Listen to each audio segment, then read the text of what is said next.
Hey guys, welcome to another episode of Tech Tuesday. I've got Johannes Sauer. Is that right? Am I That close? is right. Yes. No, it was Um, perfect. um, on with me today. I'm sorry I had this little partial brain freeze here. I had a message off to the side on my screen that looked like we weren't actually broadcasting, but it says we're broadcasting. So I see we got a little technical thing, but we're on the way here. Um, so we're gonna talk shoes, and we may be talking to the next founders of, and I'll ask you about this in a question later. But I'm expecting maybe you're going to be the next Zappos of age tech shoes, right? But before we get started, this.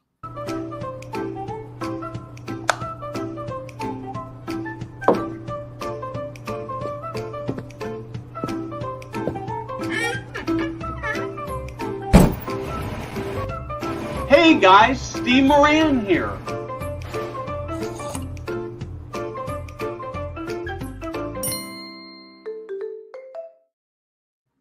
So, Johannes, I want to start with the same question I ever ask every guest when we get started. What is the big problem that you're working on? What is your big passion? How are you changing the world? Yeah, awesome. Thanks for having me on the show, Steve. What we are solving is a person's inability to lift a foot off the ground while swinging it forward. The problem that this creates is if you can't lift a foot off the ground while swinging it through is you might trip over things, incur a fall. And what people tend to do is they compensate for that by shuffling, swinging their legs up to the side, which is called circumduction, hiking the hip up, all kinds of compensatory movements so that they don't trip and fall. And that is costs a lot of energy. It's cumbersome. It's painful.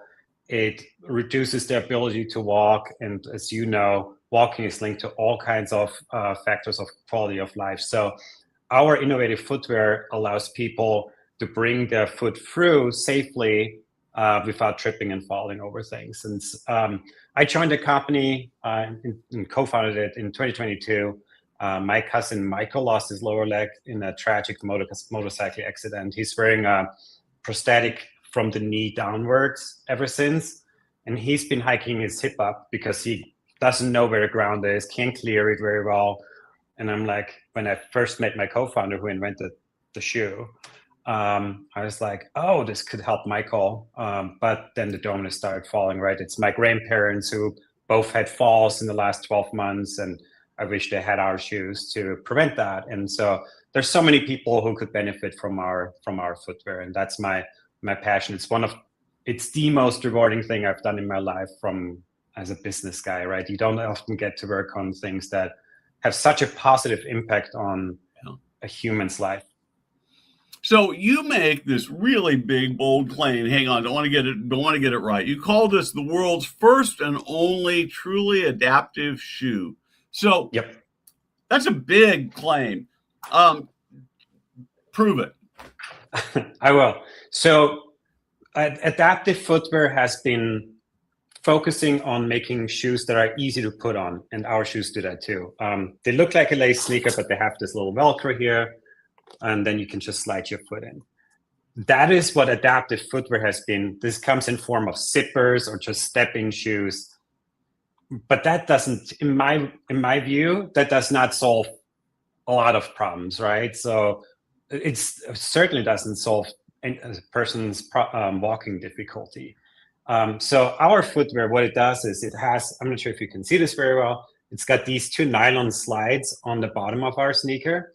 So now instead of tripping over things, you can glide over them.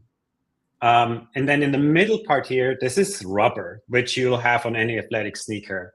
And it transitions, this is soft foam. You can see as I push my finger in here with body weight. So as soon as you place weight in front of the sneaker, these nylon pucks retract into the shoe and activate that high friction rubber tread. So it does both. It slides over an obstacle instead of you tripping and falling over it. But when you need that safe traction, you just place your weight in front of the sneaker, it compresses and activates that high friction rubber tread that allows you to get grip for stopping and taking your next step. And that is truly adaptive, right? It does. Yes, it's easy to put on.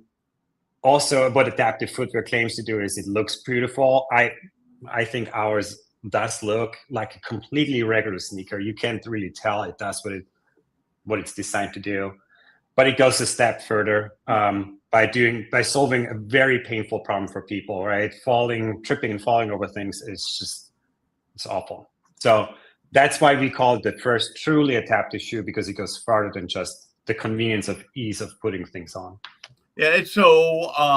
I mean, we know that technology is a big part of shoes, right? It's why I guess why people are paying $200 for a pair of Hokas, right? Which are the best shoes I've ever worn, but I can't stand paying that much money now. The prices, I think the prices are coming back down. What about the wear? Do they wear out fast, particularly the smooth part? Oh, that's a great question. Lifespan problem. That is a great question. So nylon is a lot more durable than rubber, about 3 to 5 times more durable in our testing. So we've done a characterization study on this at UC Santa Barbara, where we basically had concrete scuff over sneakers, including rubber-based sneakers, and the longevity of this is 3 to 5 times longer than a regular shoe. So it doesn't wear out as fast as rubber would if it were in this place. Our sneaker also costs $200, but I'd like you to think about this differently.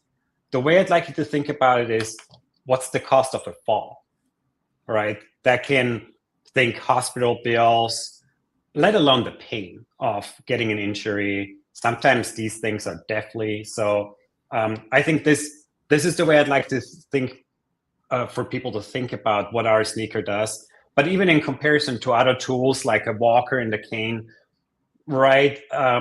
This is not stigmatizing at all, and can also help to solve that problem. Well, and I would say the other thing, unlike the Hokas that I might wear, where I'm trying to walk 4 and 5 miles every day, a pair of tennis shoes for a pair of shoes, period, for somebody who's living in a senior living community might last 5 or 10 years, right? Because they're not doing a lot of distance on it. So I think that the wearability is probably actually a bigger question for people who are not seniors, or who are not at least in senior living communities. So you guys, your company kind of has an interesting story, and I want to actually probe a little bit on this. So you're not the guy who invented this, right? I'm not. You're the guy who came along and said, "Oh man, this is something that's cool. It's an opportunity. I've got a family tie-in." Talk to me about why you joined it. Why do they need you? So my co-founder, Dr. Sasko, started what is now a shoe at MIT about a dozen years ago. It was called the MIT Skywalker, basically 2 treadmills and a camera system that would detect when you bring your foot forward to take your next step. The treadmill would then basically fall away underneath you, effectively removing the ground. And so people had a much easier time walking on the Skywalker. And then one of the study's participants, it was his PhD project there. And one of the study's participants was like, "Man, it's so easy to walk on this thing. I wish we could replicate it outside of the laboratory, and it wasn't $1 million." And he was like, "All right, let's give it a go." And then, like I said, 12 short years later, here we are with a nice looking sneaker. It took a while to transfer what he had created at MIT into a real world solution. The problem with robots is they're so expensive. If he had kept on with a robot, I think his estimate is there would probably be 50 of those robots out in the world right now. We've sold more than 30,000 of these. And so 30,000 people can now walk safer, more comfortable in our footwear. So transferring something that works in a clinical setting, or in a laboratory setting, I should say, into real world use takes time. There's more than 40 prototype iterations that went into this. And then my co-founder recognized that he's a fantastic engineer. He's one of the leading experts in gait mechanics and mechanical engineering for that. And he's like, "Well, I wish I had a partner who can take this to market." And that's where I came in. I've done consumer goods over the past decade. It's my passion to get people excited about a new solution, a product. And so that was our path to market, was selling these direct to consumer, because there's no clinical obstacles like putting together big research studies before you can sell into health insurance plans. Selling direct to consumer allows you to go fast, get market feedback fast, which is crucial when you provide a novel solution. So that's what we did in 2024. In March, we started selling these. And like I said, we've helped more than 30,000 people walk better since. So I have a 94-year-old stepfather who has dementia. He lives in a senior living community. He's got some uneven gait. He uses a walker, or at least he's supposed to use a walker. So I'm looking at this and I'm thinking, well, maybe he would be a good candidate for it, except he's using a walker. So that's helped his fall risk. And even worse, about 6 months ago, before I'd heard of you, I bought him a new pair of tennis shoes. So make the case for why I should go out and replace his existing shoes that probably cost me, I don't know, my wife bought them, so $60 or $70. Why I should go out and buy another $200 pair of shoes for him. So if you're worried about your dad tripping over things, even while he's using, and if walking is cumbersome for him while using his walker, the shoes could be a great additional tool for him to just walk smoother, worry less about tripping over things, or you worry less about him tripping over things. When people ask me, is this going to work for me? My answer typically is, I don't know. And the reason I say this is everyone's so unique that I can't be like, I guarantee this is going to help you walk better and safer. Which is why we provide a 30-day risk-free trial with our sneakers, right? So we serve such a diverse consumer base, from like your dad, a senior who is struggling with walking, to people post-stroke with multiple sclerosis, Parkinson's. It would not be truthful to say this is going to work for you if I don't know how the person actually walks, what bothers them and not. And so that's why we back it with a 30-day risk-free trial, so that you can spend the $200, and if it works out, fabulous. But if it doesn't, you send it back and we'll send you your money back, right? So yes, I'm hopeful that it would help your dad, but if it doesn't, then you're not out of your money. Oh man, I love that. And of course, we have to be realistic, right? That even if the shoes work perfectly, they don't prevent all falls, because falls happen in lots of different ways. He's had a number of falls, and I think some of them it might have helped, and some of them I'm sure would not have.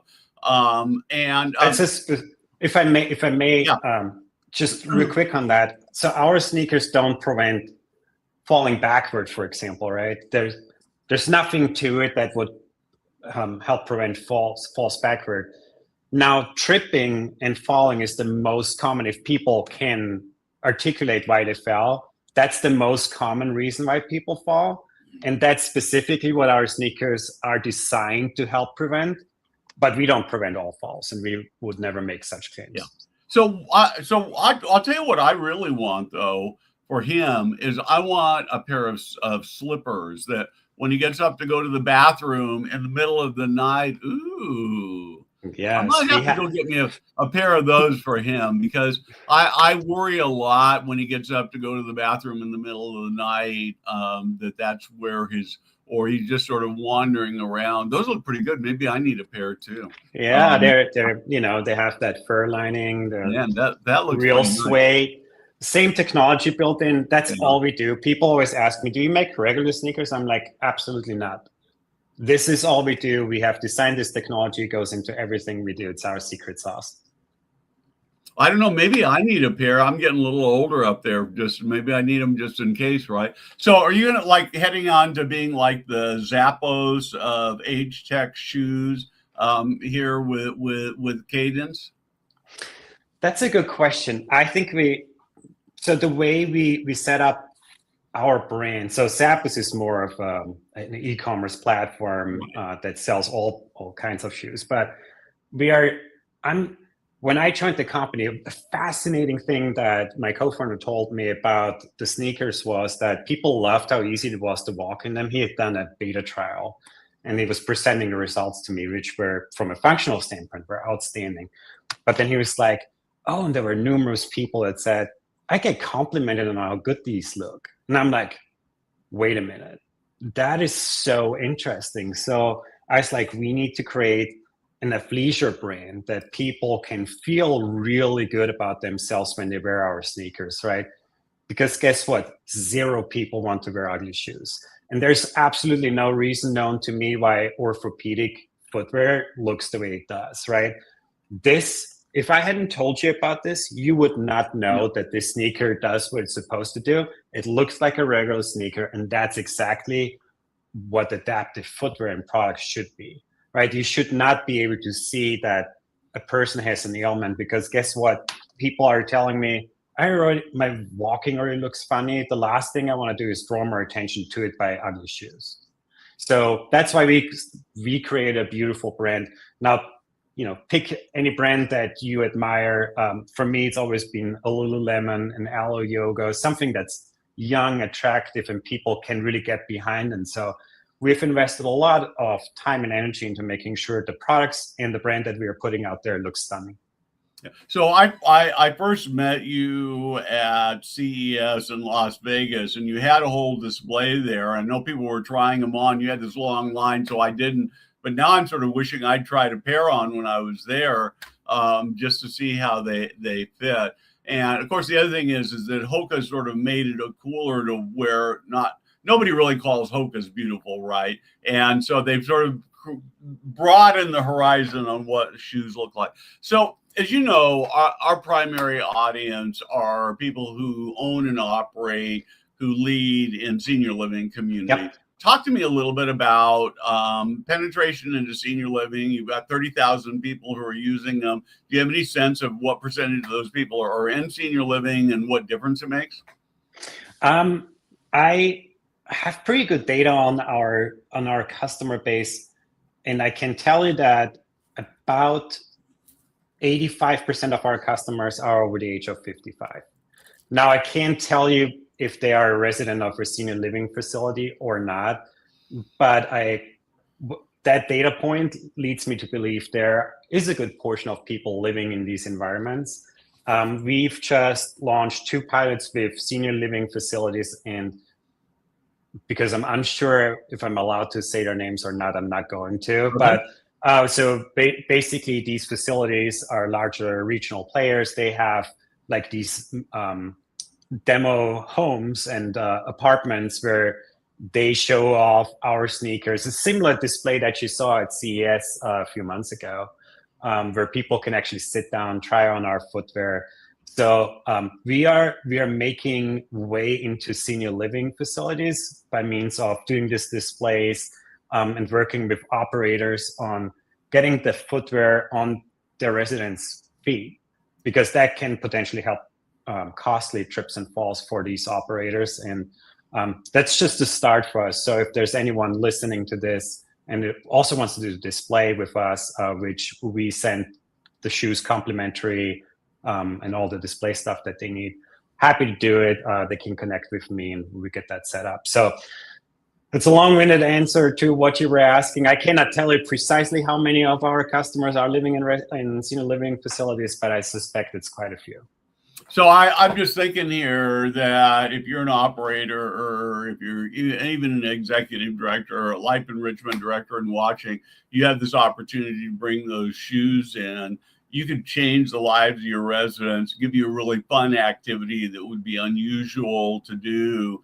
And I only see a win-win. So it's something you really ought to check out. I think that would be a very, very cool thing for you to do. Any sense at all? It sounds like probably not, but any sense about benefits? So we, in senior living, we tend to think of sort of 3 areas. We've got independent living, we've got assisted living, and memory care.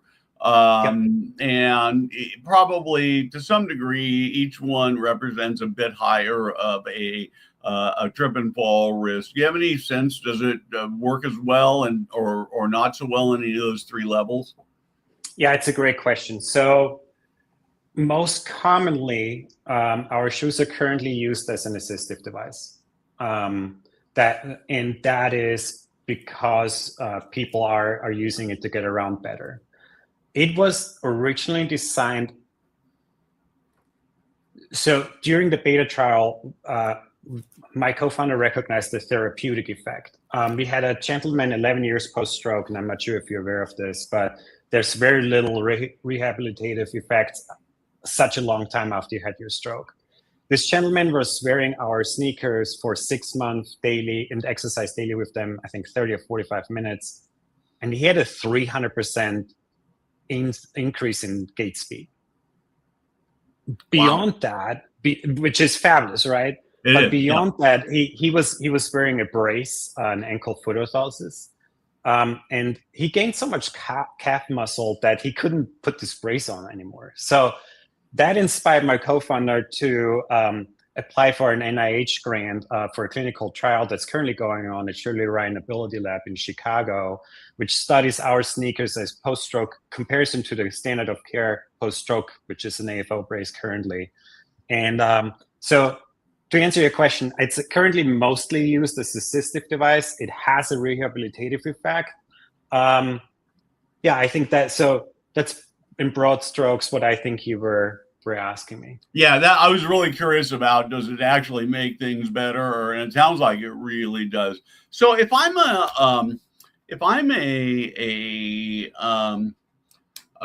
senior living operator, worrying about falls is clearly a big part of what I worry about. You quoted some.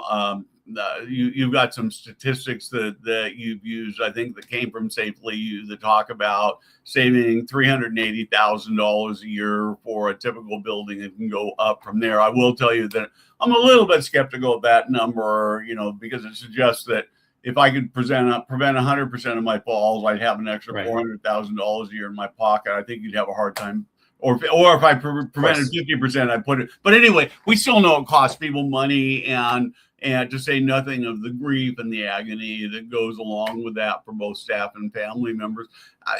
As I'm looking at my resident population, is there a way to say, that person could really benefit from probably benefit from the shoe? That person probably could not. Yeah. Yes, I think so. So going back to, statistically speaking, 30% or slightly over that are trip and fall events. So that's what this is designed to prevent. Like I said, it's not going to prevent all the falls happening into someone's facility. That's just not realistic. And even with trip and falls, while we have encouraging data that it will prevent a lot of them, we can't guarantee it will prevent all of them. That's just, and no reasonable person would make such a claim. Now, the way I think about this, though, if we can prevent like just a handful of falls, right? A lot of these residents might, because of that fall, might not be returning to your facility. They for sure need medical treatment. So this is a $199 sneaker, right? So the upside is huge. Well, I don't want to put like certain numbers as to what the costs are for an operator. These folks can do the math in their head. If it's like conservatively, if we prevent 10, 15% of their falls, this probably has a pretty good ROI for them. Yeah, and the other thing I think that you haven't really talked about, and I don't know whether you even really considered this, is that from my perspective, to go to wouldn't probably work with my stepfather because of his dementia. But if you can go to a resident and say, hey, look at these cool new shoes, they look cool, and they're going to make you safer as you're walking around, whether you're inside the community or outside. It creates a level of independence and self-confidence that I think would be really, really powerful. And I would assume that in most cases, the families are ultimately paying it. If the families are paying $7,000 or $8,000 or $10,000 a month for care, already a couple $100 is on. I mean, I'm looking at this, and I'm probably going to go on and get a pair of the sandals of slippers for Gary, because it's really not, compared to what we pay every month for his care, it's not nothing, but it's not a significant. It doesn't change the equation very much. So I really like that a lot. I would like to add to what you just said. It's not only independence, but because people don't have to compensate as much with our sneakers, what tends to happen is they can walk more, right? And so we are keeping them healthier longer because they have the ability to walk more. Less compensation means, or what's even larger than the actual falls is the fear of falling. That's like 1 in 4 Americans over the age of 65 falls each year. That's a statistic. But the fear of falling in that age demographic is somewhere at like 65, 70%. Like people worry about it. It's super real. If we can introduce a simple and affordable and elegant solution to reduce that fear of falling, keep people moving, that's where it's at, right? That is super helpful. No question about it. Okay, one other question for you. I didn't prep you for this, and you may not either want to answer it. But I'm a firm believer that we tend to learn more lessons from our failures than our successes. Do you have a failure story of something you thought or tried that didn't work that you learned from? So, a couple of things. This sneaker has undergone a couple of modifications. One of them was these have a certain area it requires about 20 pounds of weight to make that compression happen. That used to be more in the beginning because we didn't have at scale data at what our users would report. So very light bodied folks had a hard time making that compression happening. And then the sliding experience was too much. Our beta trial, I think, was 20 people. That's not at scale experience, and we didn't have it. But there's only one way to find out is you put your product out there and you learn from it. And people immediately told us, well, for me, the gliding is too much. And so we really listened keenly to that. The other thing that I had to learn is, yes, it's fun to introduce like a fun color like a navy, but people are like, well, I'm a practicing attorney. I go to church. I do this, that, and the other. It's formal occasions, right? And they're like, can't you make something that reads a little bit more formal and that looks a little bit more formal? So we made an all black version of the sneaker, which pairs nicely with like more formal clothing. And that was one of the things that we really took to heart is our community is so vocal. And for me as a consumer goods guy, that I love that because they tell you what they need, what they want. And so we keenly listen to that feedback because then you can make better products, right? So one failure story and one customer feedback story for you. I love that a lot. That makes a lot of sense to me. So I'm a senior living community. I'm a leader, and I've watched this, and I'm thinking, what should I do next? Monday, I'm going to think about it through the week. Monday morning, what should I be doing with this? Now that I watch this. Yeah, totally. If you want a couple of things, if you want to trial a pair, reach out to me. If you want to set up a display in one of your demo homes, let me know. We can make that happen. If you want an in-service, we're in the process of rolling that out where we have about 600 clinicians throughout the country who are currently recommending our product. That's physical therapists, occupational therapists, and a lot of these operators will have at least one PT or OT on staff. So they will appreciate that we have a trained force in the field who can do in services. So whatever it may be, we're happy to get creative and work with you. The best way is to reach out to me. You can do this through my LinkedIn. You can also reach out to me at johannes@cadence.com. That's my email. And we love to work with you, do a demo for you, whatever floats your boat. We're here to work with you. We believe that's where our sneakers need to be, is in senior living environments. And we are here to support you. Great. Johannes, thank you so much. This is really cool. I love what you're doing. It's, I think the best solutions are simple and elegant, which is what this is. I'm a big fan of technology. We use a lot of technology at Foresight. I'm a big AI user, but I'm also always cognizant that technology always comes with this big, huge price, not so much economic, but just the brain power, the emotional power, to some degree, more things to manage. This is such a simple, elegant solution that it's very, very refreshing to me. Appreciate you joining us today, and you guys should go try this. Awesome. Well, Steve, thank you so much for having me, helping me to spread word specifically to senior living operators who really should check this out. It's a no risk sort of situation for them to try something like that. It could potentially help prevent trips and falls, and really appreciate you bringing me on the show today. So thanks for having me. You're very welcome. And thank you, Jada, for producing in the background. We'll be back on Friday with another great leadership show.